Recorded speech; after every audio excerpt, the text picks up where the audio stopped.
And so, but when you think about community and you think about those that you're proximate to, especially when you are intentional, because again, we're here in Birmingham, but the west side of Birmingham has not had the development that the Birmingham that is displayed nationally and internationally.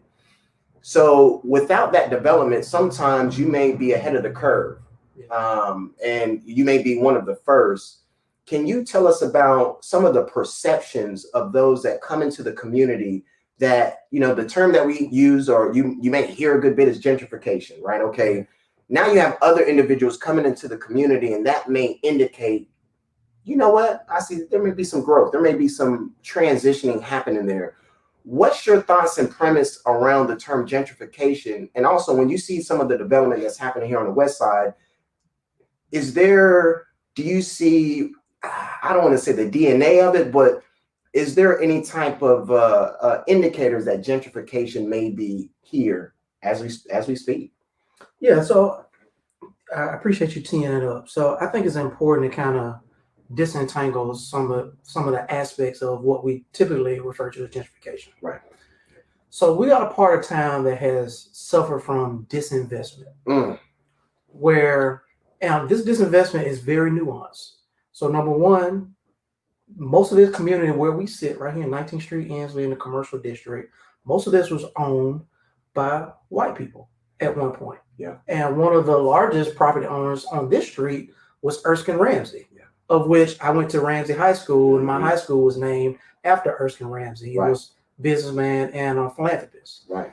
And then the 10-story building, the Ramsey McCormick building, and things like that. Yep. Okay. So you had a sense where you had a lot of the community around here was owned by primarily white people, particularly a lot of Italians, Greeks, things like that. Right. And African Americans, black people could not live over here. Would you say the source of that came from the job opportunities from U.S. Steel? Yes. So right over here where we sit, you know, a lot of folks worked over here. Right. And so you had slave labor over here. You had convict leasing that happened right up the street.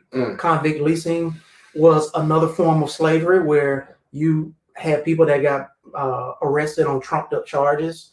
You know, you looked a white woman directly in her eyes. Right. That was an offense that would land you in jail. Wow. Or if you didn't get off the sidewalk, if you encountered a white person. Or vagrancy. You could have just been posted up talking to your friends, but if you didn't have a job, then that was considered vagrancy, and you could be sent to jail.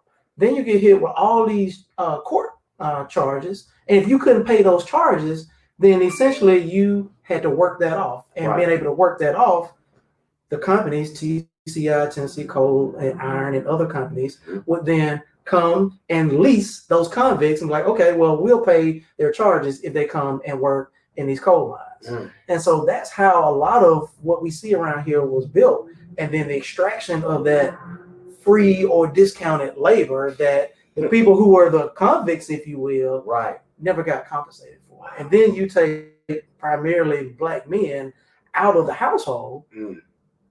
And so now we wonder why we have these issues about black men not being in the household.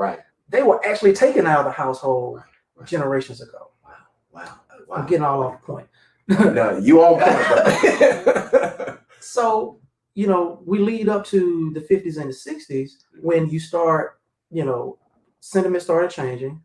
Black people actually started gaining some income and some wealth. They began to move over in these parts of town.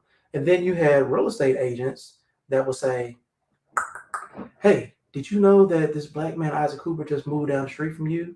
You know, when black people move into your neighborhood, the property values go down.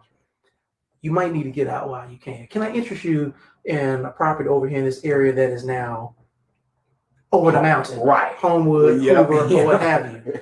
And so a lot of these real estate agents, along with the mortgage brokers, stoked these fears. And the fears were already there, but they just played on the underlying fears that people had around. They just had not been proximate to people of color and people that did not look like them. And so, so that agent would make money off of getting you to sell your house. And then they made money off selling you another house on the other side of town. That's what we refer to as white flight. So you start seeing that in the late 50s and all through the 60s and the beginning of the 70s. And in a matter of 10 to 15 years, the demographics of this side of town changed just like that. And I say this side of town, this happened all over the country. Right. Okay, from the mid 50s through the mid 70s. Right. Here's the thing that people don't talk about. After that, we start having Black middle class flight. Those same early adopters, if you will, Black people that moved into, for the first time, Bush Hills, for the first time, Inslee Highlands, for the first time right over here. They moved over here. They started moving up in their companies, starting their own companies. Then they didn't want to live next to their own neighbors. So let's talk about that. So that's a good point. The real estate agent comes in and says, all right, look, we got some Black folks coming around here. You know, your property about to drop, property value going to drop. We need you to transition. Then you have the space of as you mentioned, the middle class Black family that has more opportunities. All right, they're starting to make some money. And they say, okay, I want to build equity in this house. I want my house to appreciate. Yeah.